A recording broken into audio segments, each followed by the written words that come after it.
I hope we're all set for a great time today.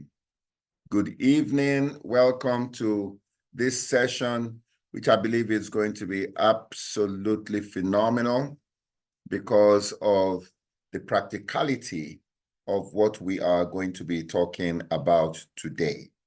So great to have you all here.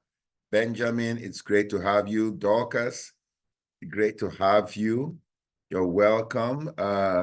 Geoffrey, welcome. George, the two Georges, George Njoroge, George Mandoy. James, hey, James, how you doing, man? It's been a while. Yes, George, thank you. Mombi, how you doing? Nawuva, Olga. That's a beautiful name, Nawuva. You're very welcome. Nicola, you are welcome. All right. Amazing. Great. Raymond, very welcome. My brother Remy, it was great speaking with you. You know, guys, let me tell you what happened. You see, Remy was on the platform last week, yeah? And so when I was speaking in Yoruba, I said, oh my God, this gentleman can take my watch. But thank God, he was a perfect gentleman. Hi, Benjamin. Very welcome. Oh boy, we are going to have a great time today. I can already feel it. Yes, Remy. God used you very well for not talking. Imagine, and I have to keep my word, Abby. So it's great to have you. We have so much. Ronald, welcome again.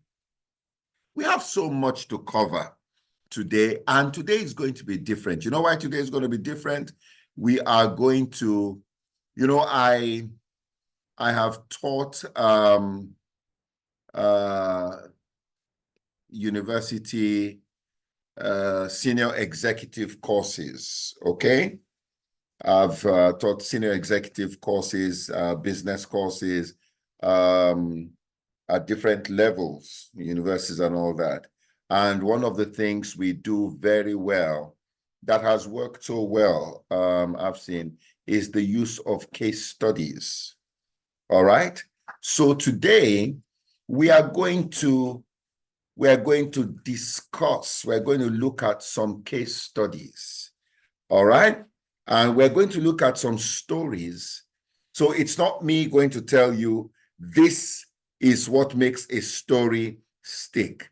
We are going to look at some case studies and we will discuss them. I have all the stuff written out and which can be sent to you if you want after the session.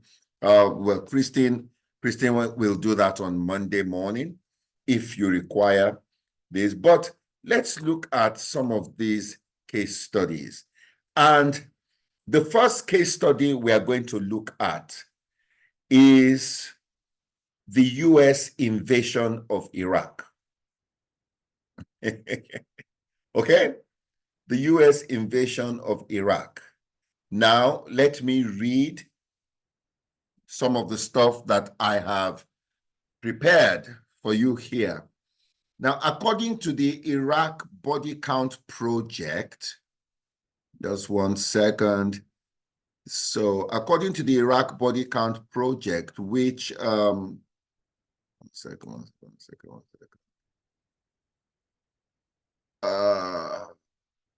Yes, which compiles data from news reports, government agencies, non-governmental organizations.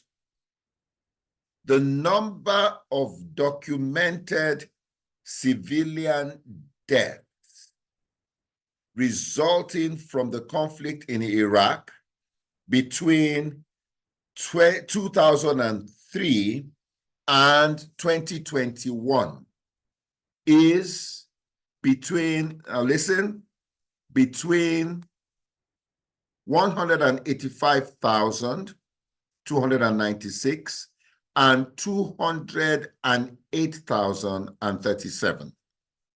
However, other estimates, such as the Lancet survey, have suggested the number of deaths could be exceeding 600,000. Additionally, the number of deaths among Iraqi military personnel, insurgents, US-led coalition forces is also disputed, but really, really high. Now, let's look at the cost to the US in dollars. According to a report by the Congressional Research Service, as of 2021, the total direct cost of the war in Iraq to the US government was approximately $1.92 trillion. All right? Now, this includes the cost of military operations, diplomatic and restructuring efforts, the interest on the debt incurred to fund the war. However, other estimates, such as those from the Watson Institute for International and Public Affairs at the Brown University, have suggested the total cost of the war could exceed $2.26 trillion. Okay? And it's worth noting that the cost of the war in Iraq is an ongoing expense because there are people that are still being taken care of, insurance and things like that. Now, what is the dollar cost of the damage to Iraq and its economy? A report by the Costs of War Project at Brown University estimates the conflict in Iraq has cost Iraq as a nation approximately $2.4 trillion in lost economic output and other indirect costs. Now, why did the US invade Iraq? All right. Now, one of the reasons cited by the US government was the belief that Iraq possessed weapons of mass destruction and was actively pursuing nuclear weapons. The US also claimed Iraq had ties to terrorist organizations and all that. So they had a compelling story about weapons of mass destruction. All right? Now, some of the unintended consequences of the war in Iraq. The whole region was destabilized. It created a power vacuum in that region, which allowed for the rise of groups like ISIS. And another unintended consequence was a rise in terrorism. There was the humanitarian crisis and so much more. And the unintended consequences of the war in Iraq have been significant and far-reaching, and their impact is likely to be felt for years to come. So, the million-dollar question: why did the story about weapons of mass destruction, why did it sell? Why did it stick?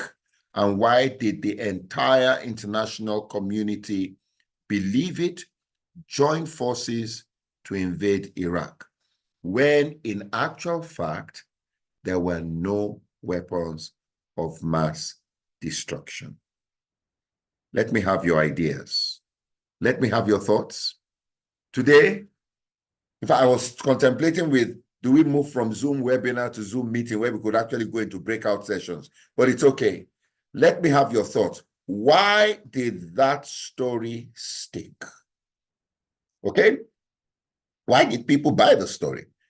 Why did the international community buy that story and join forces with George Bush and the US to invade? You've seen the consequences.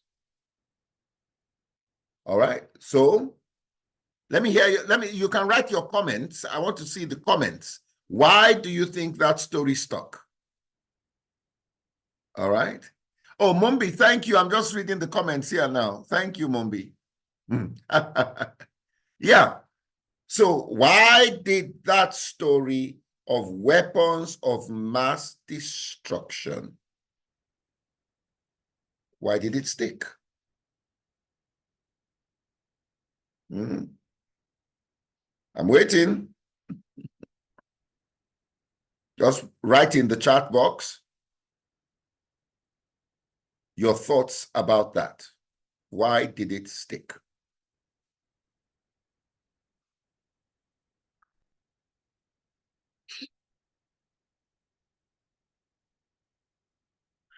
Okay, because of the figures used, the power of propaganda. Okay, the power of propaganda, but what made the propaganda effective? Remy says that was initially the background of 9/11. So there was an environment of sympathy for the US. Fantastic. Let me write. We are all going to learn this one together today. I love that. I love that. Let me actually, there was sympathy. Then Mumbi says Iraq had invaded Kuwait and intimated to fight, went to fight Iran. And generally Iraq, okay. So there was the background of 9/11. There was sympathy and, okay, the unintended paranoia that the story caused. Benson said it was widely publicized. Okay, so it threatened their sense of security and possible fear of a third world war. I love it. I love it. So there was the, let me take that note. There was the 9/11 background, okay? 9/11 background, which already, apart from sympathy, people were scared. All right? Am I right? There was sympathy, but there was fear. That where did this come from? But now let me ask you a question. And forgive me, okay? Forgive me. Nigerians, Remy, forgive me. If Nigeria said, we have information that there are weapons of mass destruction in Iraq, will anybody listen? No, please, let's answer.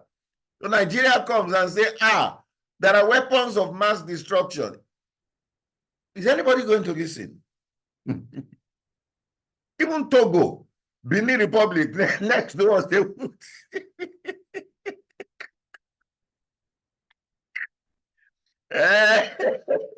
They won't listen now.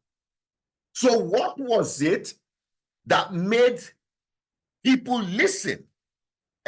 Because now you are going to get something. You know? People listened.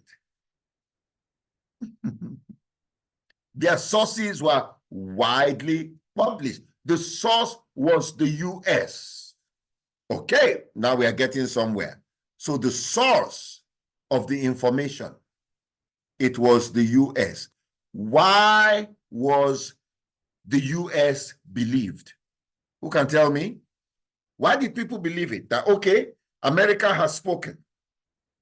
What is it about America that made people believe? Yes, people listened. Nicola, people listened to the influential US, true. But why? Why did they listen? Yes, Dorcas, yes, it's a superpower. Good. So the source is the US. The US is a superpower. Why else? What other reason did they listen? What other reason can we give for the, whole nations committed young people to their death because of this. So, yes, it was the US. It's a superpower. Aha. So, the financial power of the US, okay. And then I love, who put that there? Mumbi wrote, the CIA. We have all watched movies. We have all read books. Everybody knows that if CIA says this is it, they are not likely to be wrong. Okay? So, one of the things we are seeing here, Taiwo, thank you. The police of the world, they are considered reliable. So, one of the things we are seeing that makes a story stick. Thank you, Dorcas. The source of the story. The source of the story, and that source of the story leads to what? Credibility. That is why the story sticks. Do you know, Remy, I agree with you. Hollywood has also prepared the way for us. We have had so much. So guess what? Over the years, Hollywood, the books we've read and all that, over the years, they've already created that perception in us that when the CIA, if America says yes, it's over. They are always correct. So, we are seeing the source of the story is important. It will help the story to get to stick. The credibility. And I remember, who was, some of you might remember, who was the person that was touting that story, that they put to be selling that story? It was Colin Powell, who was probably the most respected army general in the whole of the US. Colin Powell was a man of integrity. He was respected. Okay? So, this has given us some background. So, the source, the credibility, and it played to the perceptions of the people. It played to the perceptions which had been created by Hollywood, by a lot of books and things we've read, to the reputation. Okay. So, and he was Joint Chief of Staff in the first year. Excellent. So, let's look at another case study. Are you ready? I'm sure you're not ready for this one. I'm sure you didn't see this one coming. Okay? We are going to look at romance email scams. Romance email scams. Okay. Now, let me give you a typical example. And Amumbi, you're laughing. I'm here to protect you from... Now, I'm going to read to you actual emails that were copied. These are actual emails that were sent to different people. Listen. Hi there. I came across your profile. I just had to reach out. You seem like such an amazing person, and I would love to get to know you better. I'm a successful businessman with a heart of gold, and I'm looking for a special woman to share my life with. If you're interested in chatting, please reply and let me know. Best regards, John. Now, I'm going to read a few of them. So whatever notes you have or whatever thoughts you have, just write them down. And then when I ask you, you now offload them on the chat. Are you ready? So that's the first one. The second one, let me see how many I have so I can. Okay, I have just 3. Listen. Hello, beautiful. I couldn't help but notice your stunning profile picture. I'm a lonely widower who is looking for someone to spend the rest of my life with. I think we could have a special connection, and I would love to get to know you better. Please reply, and let's start chatting. Yours truly, Mike. The third one. Hi, Yvonne. I hope this message finds you well. I came across your profile on so dating site. I was immediately drawn to your charming smile and kind eyes. I'm a successful businessman currently working on a project in so country, but I'm originally from this country. I'm looking for a serious relationship with someone who shares my values and interests. I believe we have a lot in common. I would love to get to know you better. Please feel free to email me if you are interested in talking further. Now, before you comment, because it's easy to read that, because of where we are, we may laugh at it and say, oh, come on, who will fall for that? So I'm happy you asked. According to, now, first of all, FBI says, the Federal Trade Commission says it's difficult to determine the exact number of people who are falling to these scams, as many victims do not report these crimes to authorities. All right? And some may not even realize, that they've been scammed. But according to the Federal Trade Commission, consumers reported losing, for the year 2020, $304 million to romance scams, which was a significant increase from the year before, which was 200 million USD. So, contrary to what you think, people are still falling for them. Now, just wait, let me get you some more data. People are still falling for them. All right? 1 second. Oh, boy.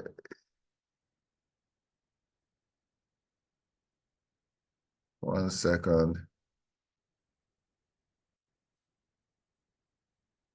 So, and that's the question we want to look at. Why are people still falling for this? You may laugh at it and think, oh, come on, nobody does that. But people are still falling. Now listen to this. In 2023, amount lost per victim, all right? Amount lost per victim in 2023 was average $8,800. Are you hearing me? Oh, 8,000 in 2023, just yesterday, just the other day, 2023. People are still falling for it. Now, brace yourself for this. According to Financial IT and Finextra research, in 2023, total global losses due to romance scams were estimated to be over $2.5 billion.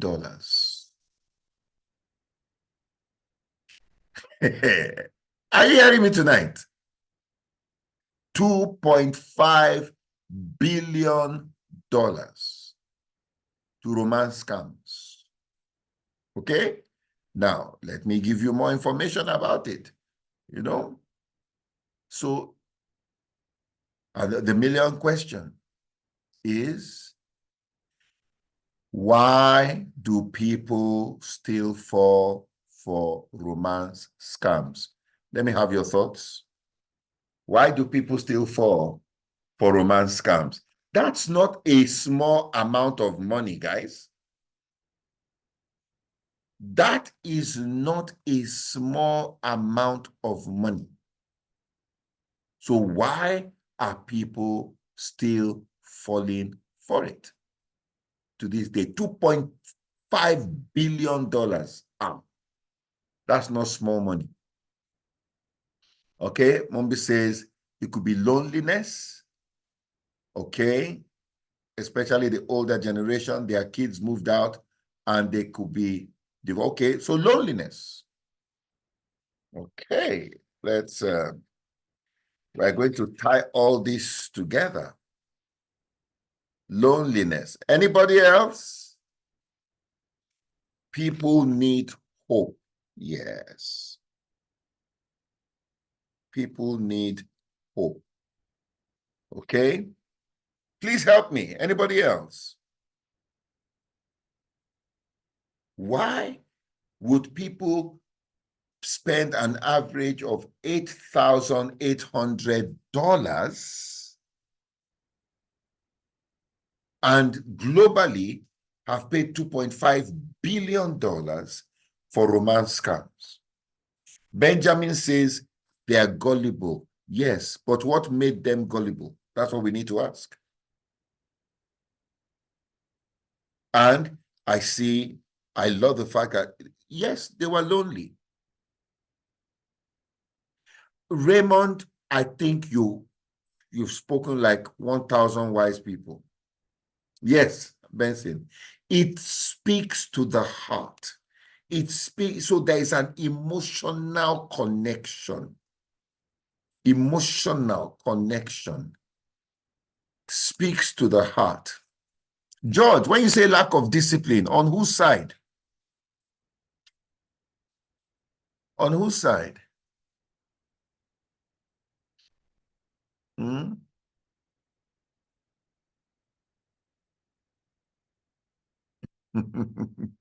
The ones being scammed.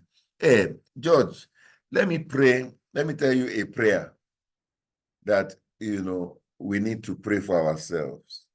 That God, a situation that will put you in a position where you can be gullible. You see, when people are desperate, you'll be amazed at what is possible. And so these bad guys take advantage. They take advantage. Yeah. The fact that why do all these dating sites? The owners of these dating sites are multimillionaires. Because I think Mombi is the one that put something here. Let me see what Mombi put there. I think it was powerful. To love and be loved is a basic human need. Okay?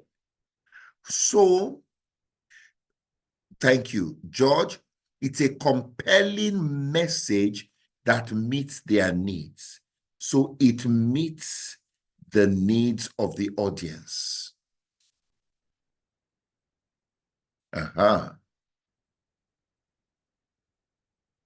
Okay?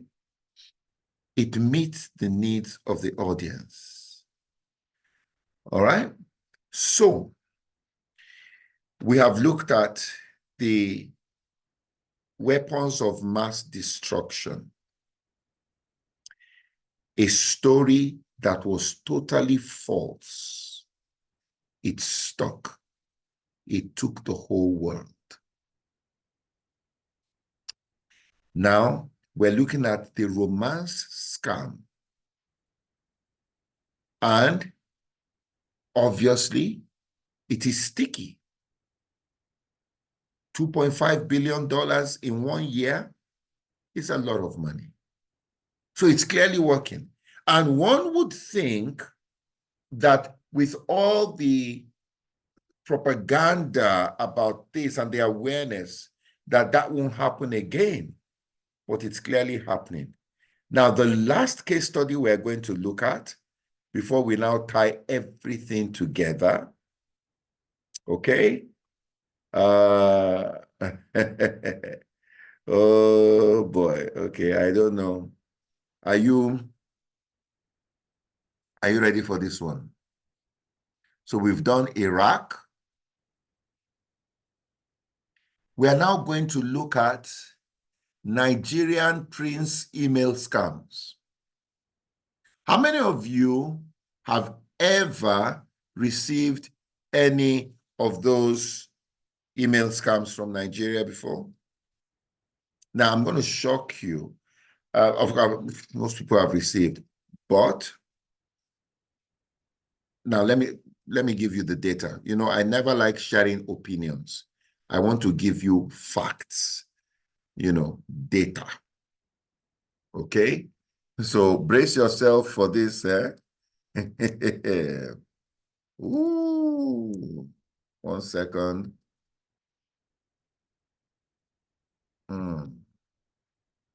Are we learning something today? Okay. Now, let me give you, I have how many case studies here? I have 2 case studies.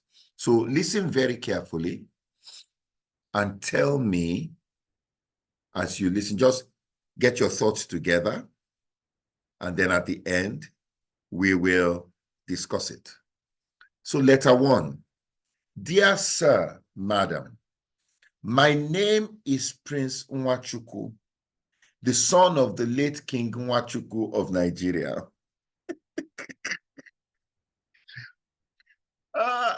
Okay. Remy will know why I'm laughing, but let's go on.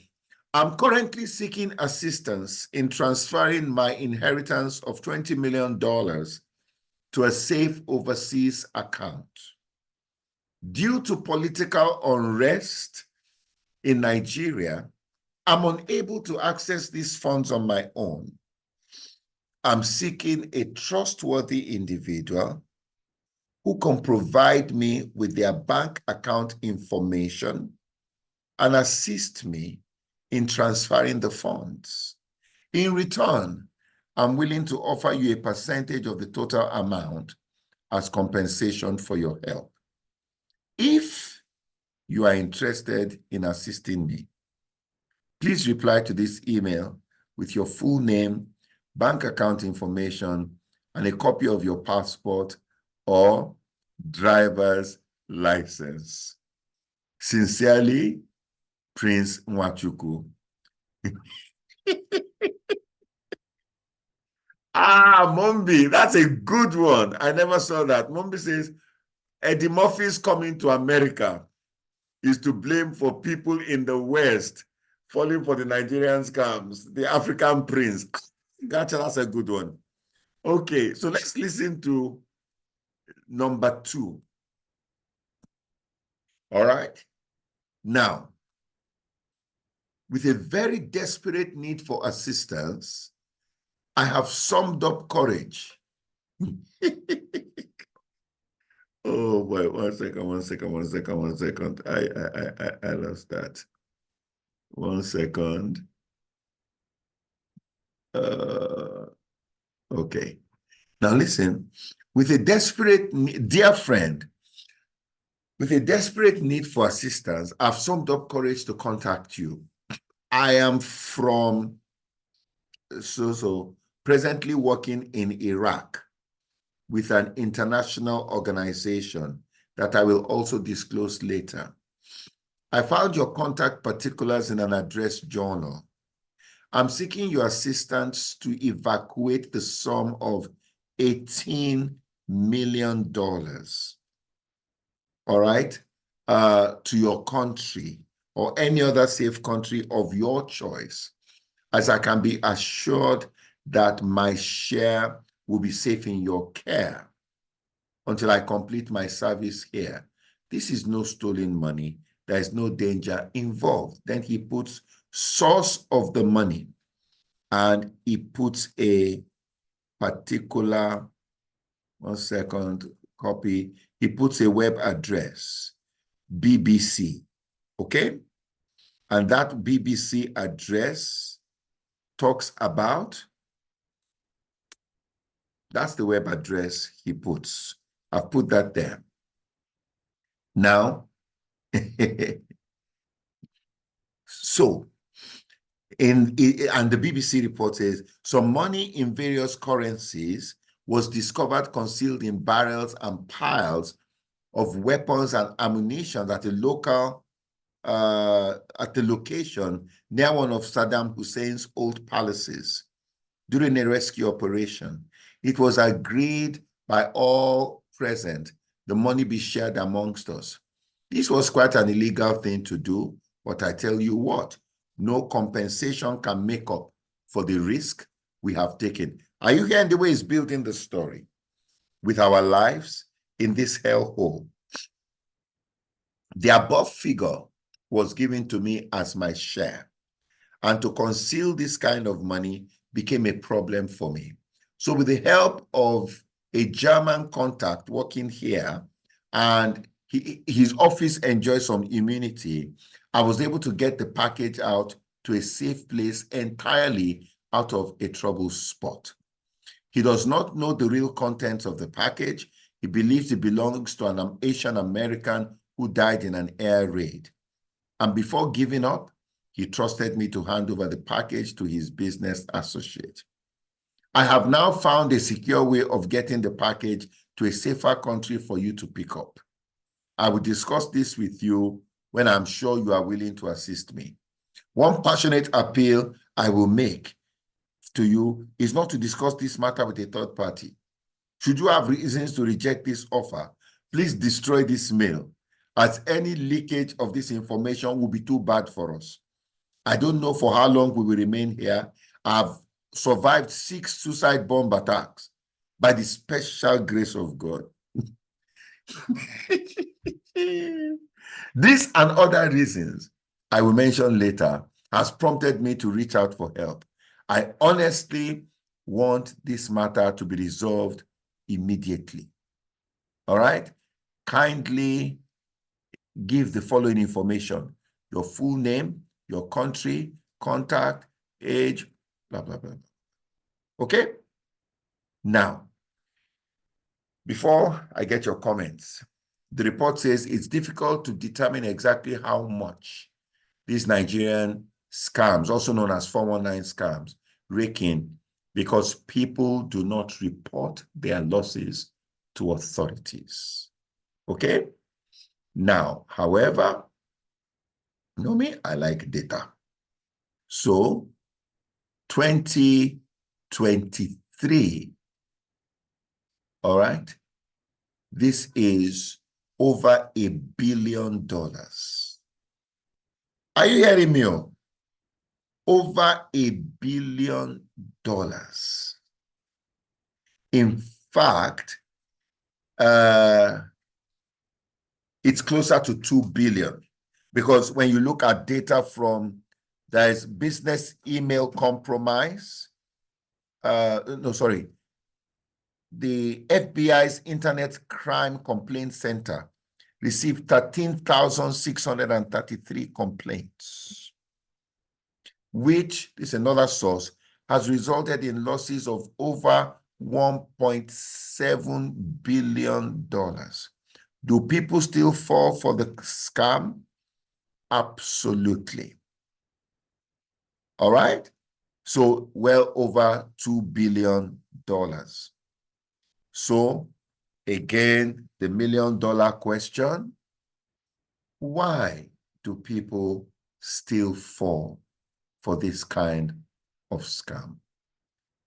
Over to you, the jury. Now, I don't know if you clicked on that link for the third story. You will see a BBC link which tells you stash of money found in Baghdad. Foreign currency worth nearly $200 million has been found in Baghdad. So, what else do you want to talk about? Oh yeah, let me hear. Why do people still fall for these stories? Come on, guys, let's hear. I hope you're enjoying today's class. This is your MBA class.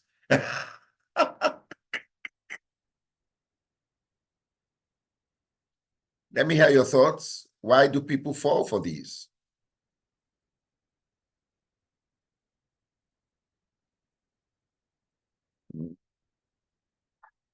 I mean, that's a lot of money to be.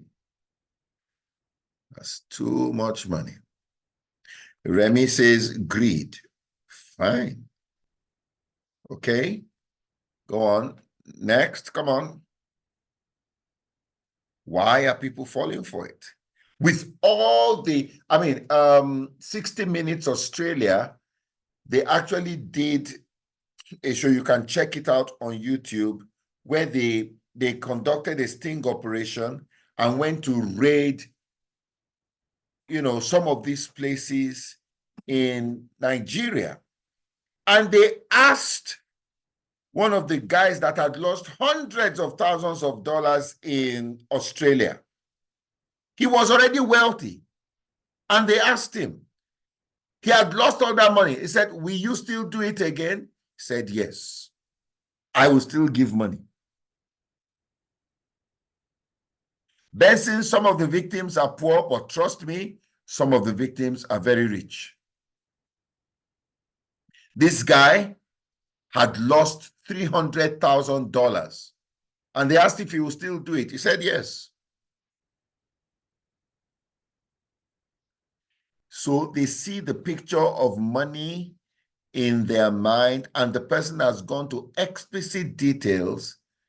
And since we're emotional more than rational, want good things of life. All right, Hamza Hassan, that's a good one.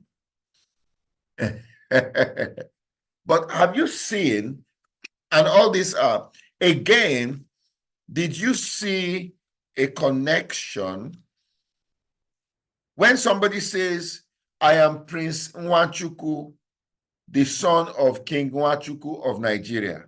Now, those of us from Nigeria know there is nothing like that. There is nothing like that. But like Mumbi said, some innocent person who has watched Coming to America, who doesn't know that? Guess what? He falls for it. They appeal to the imagination. Thank you, Alice. They appeal to the imagination of the people. So by the time he's established himself, I am Prince Nwachukwu, the son of King Nwachukwu.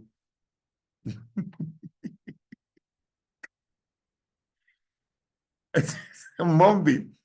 All right, guys, you all need to pray for Mumbi. He said, what's the contact for the person who said he'll do it again despite losing over $300,000?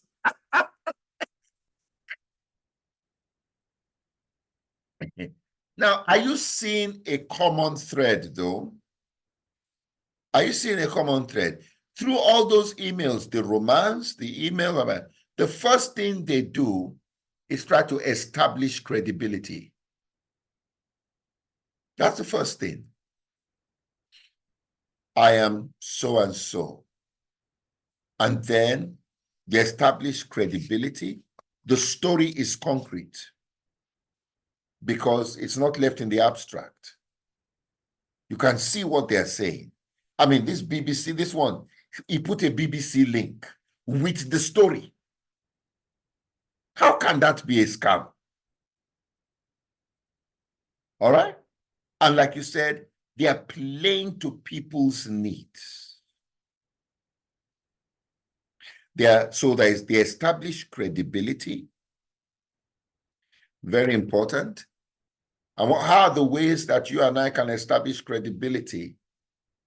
And that's one of the things I've been trying to do all day, is to quote my sources. Tell you my sources. For instance, if you are making a presentation and you say this was according to the UNESCO website, the UN website, World Bank website, the FBI, CNN, Al Jazeera, whatsoever, they are called credible sources. Are you hearing me today? Credible sources. Now, once people hear those, guess what? It gives them a level of comfort. So credibility. So Prince Nwachukwu, the Nigerian will look at it and laugh. But the guy who doesn't know that, oh, let me tell you, when I lived in America, let me tell you a story. There's this very, very brilliant couple that came to see me. No, it was there was even a pastor. Listen, there was one that went to Nigeria. Listen, oh, and he said he met with he went to the office of the president. He met with the governor of the central bank. Meanwhile, he was just meeting with actors. He was just meeting with actors. So the first thing in storytelling, whether you are telling a story to making a presentation, you are trying to get a wife, you are making a pitch, is you must establish credibility. I can't tell you how important this is. You must establish credibility. It's the number one pillar of a story that's going to sell. Credibility. Okay? Now, and how do you establish credibility? What's the source of the story? So for the US, weapons of mass destruction, it's coming from the CIA. It's respected. So you're telling a story, you're making a pitch. Don't be the final authority. Okay? Don't be the final authority. Look for an authority that can add to your argument. Because there are people, they are called followers. They will not move until they hear that someone they respect has done something similar. Actually, we don't have to go far. Why is it when we want to do a job, you want to do a job with a company, you are bidding for a job, why is it that the first thing they want to see is your profile? You know why? They want to see who you have done this for before. And that's one of the things I tell young people when you're trying to build a solid profile. What I did when I was starting is that my first few jobs with solid companies, I volunteered. My mission was straight. I needed to get them on my profile. Because once I got them on my profile, it helped my story. So people would look and say, if he's worked with this one, he's worked with this one, then. Are you hearing me? And the more credible the organization is, there are two organizations that I can tell you for sure today that if we're going to use the 80-20 rule, Pareto, the 20% that generated 80% of jobs for me, I can tell you, United Nations, Google, and then locally, Safaricom. When Safaricom is the biggest company in East Africa. When people saw that you mean you have done this for Google. You have done this for the UN. You know what that does? Credibility. Oh, and locally, you have done it for Safaricom. You have done it for East Africa Breweries, which these are the biggest companies. For Coca-Cola, Nestle, ABSA, you know, you understand what I'm saying today? So credibility has been built. And that is so important. All right? Because no story is going to stick if you have not been able to establish credibility. If you haven't been able to establish credibility, you'll be talking, they will be thinking about something else. Credibility is the most important pillar. So even the people that are scamming, they know that. They know that. All right? Good. I'm going to, but I don't want to overload you. So let's think of that credibility thing. Whoever is interested, let me know. I will send you those case studies for those different things we've talked about today. But anybody with any questions, comment, observation, and reservation, and then we will continue with this. Oh, we have a guest coming next week. Oh my, that's powerful. Lillian Gala is coming, and she's going to be teaching us. Let me tell you what she's going to be teaching us right now. So that means I'll continue this the other week. She's going to be teaching us on making connections. All right? Making connections and influencing people. And she understands that space.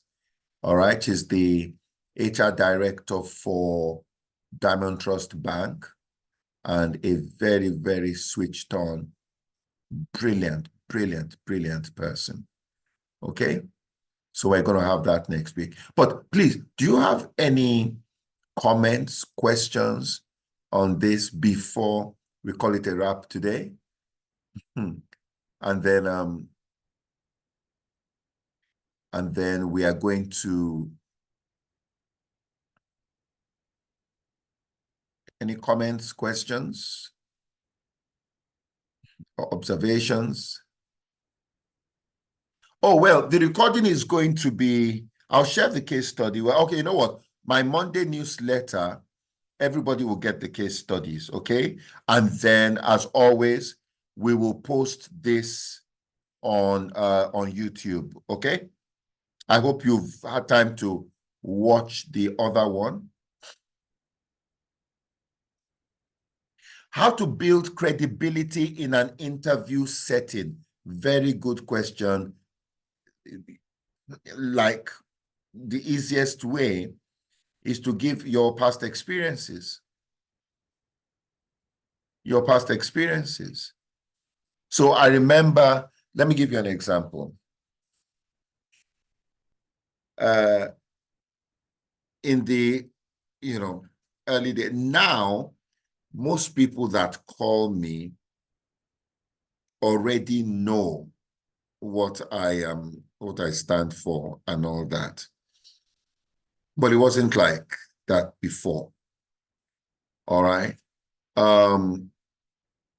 So when they invite me to have a chat before the job, then I will say, and I will weave it into my conversation that, oh, I remember when I did this when I was working for Oracle and we had so-and-so situation, this is how we dealt with it. When I was working in Zambia, this is how we deal. You see, I would weave it into the conversation so that, number one, they hear the kind of clientele I've worked with, and they know that I'm not a local champion. Remy, did that answer your question? So when you come on that level, you know, it does give a lot of credibility. It gives a lot of credibility. And the truth is, you are not bragging. You know, you are simply telling the truth. You are simply telling the truth, which is powerful. That, and let me tell you, we need more credibility that is rooted in truth than the credibility rooted in lies. You know, I think that's very, very, very important. Okay. So, cool. All right, guys, it's been fun. So next week, you will get the notification in my newsletter. Lillian Gala is going to be talking on creating bonds and impacting lives. Oh, Nicolette, definitely, absolutely. I will check it again. I missed that message. I must have missed that message. So I will check it. Apologies for that. I will check it, and I will send you something. And just before we go, hey, Remy, thank you. And just before we go, I would like to encourage you. We do run a program called Reimagine Yourself. It is a one-on-one thing with me, and it runs for life, actually. You know, and quite a number of people who have participated in this. We have governors. They were not governors then. We have cabinet secretaries. We have CEOs of organizations. We have, you know, people who have gone on to start great businesses and, you know, do great things. Because you see, every champion, there is no champion that does not have a coach. You will never find a champion without a coach. What is the role of the coach? The coach is able to look at you and see things about you that you've probably not seen about yourself, and help you lead you to the great discovery of yourself. And that's why we call it Reimagine Yourself. All right. So if you would like information about that one-on-one program, please reach out. We will share the details with you. And yeah, that's that. So thank you very much, everybody. I'm seeing some really nice comments here. One area needed in public communication, especially for government. Yeah, differentiating propaganda and credible information for public consumption. Let me tell you, you know, I've been a facilitator, a consultant for the government. I've worked at the Kenya School of Government as a facilitator for the highest level of leadership in the country. I've served as a special advisor at different levels. I've even served as a speechwriter. But let me tell you, one thing that I think politicians need to, it takes a special grace for politicians to be teachable. That's what I've learned. It takes a special grace for them to be teachable because they have the people, so they think they have everything. All right. So it's a tall order, but God help us. We will keep trying. Because I said that, you know, in response to Reho, your comment, that even this problem that's going on, it's not as if we have not given advice. we have. But, anyway, let's leave it there.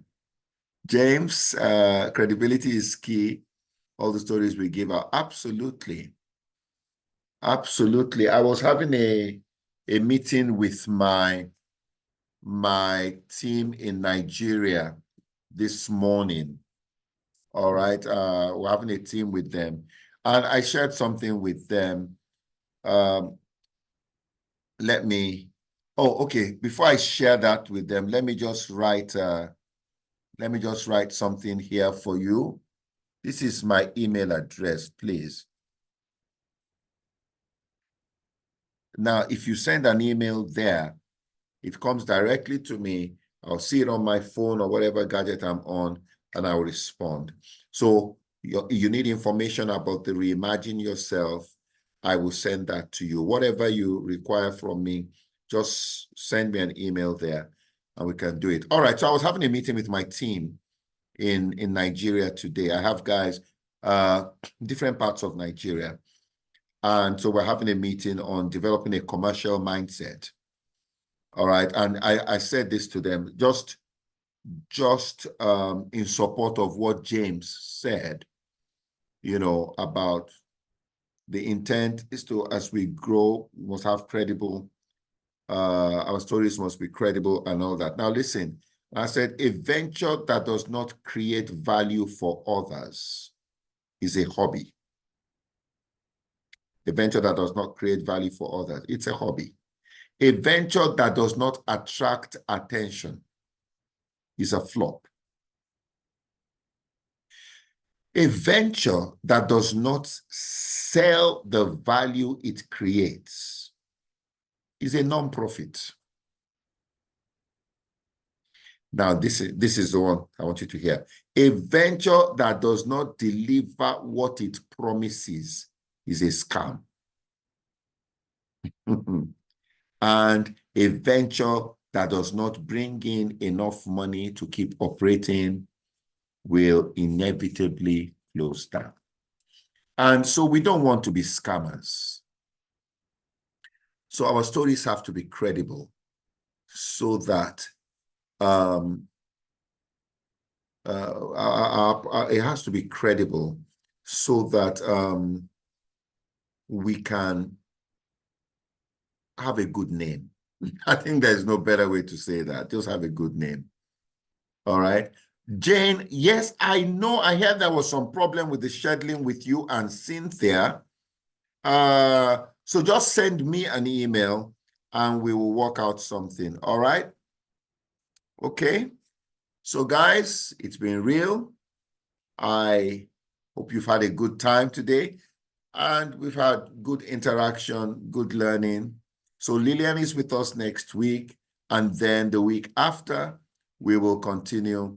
But I will just send the case studies and any other thing that I can think of that will help you. I'll send it with the Monday newsletter. And if you are not yet subscribed to the newsletter, send me an email that you want to be part of the newsletter and we will get you in, because you will notice we're not advertising things on social media and all that. No, it's a niche group.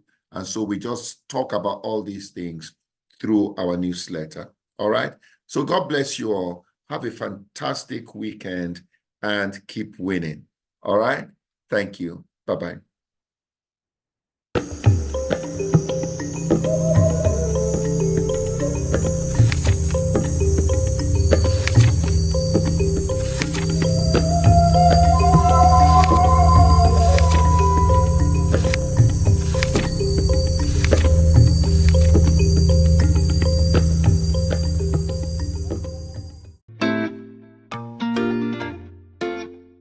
It started so well, with a great job in a high-flying corporate environment. Trust me, it was prestigious. But then, I began to feel like something was missing. In spite of all that was happening around me, there was a disconnect in my life. My time, energy, and life seemed to be slipping away as my work did not resonate with my heart. I wanted something more. Then I decided to take a leap of faith and venture into the uncharted waters of climate-smart agribusiness.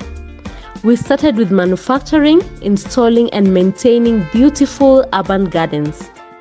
We can turn anywhere into a garden. Today, we run a thriving business and are called upon to teach others how it's done. Not only are we succeeding in business, but we are transforming lives through our business, and we are also environmentally friendly. Indeed, it always seems impossible until it's done.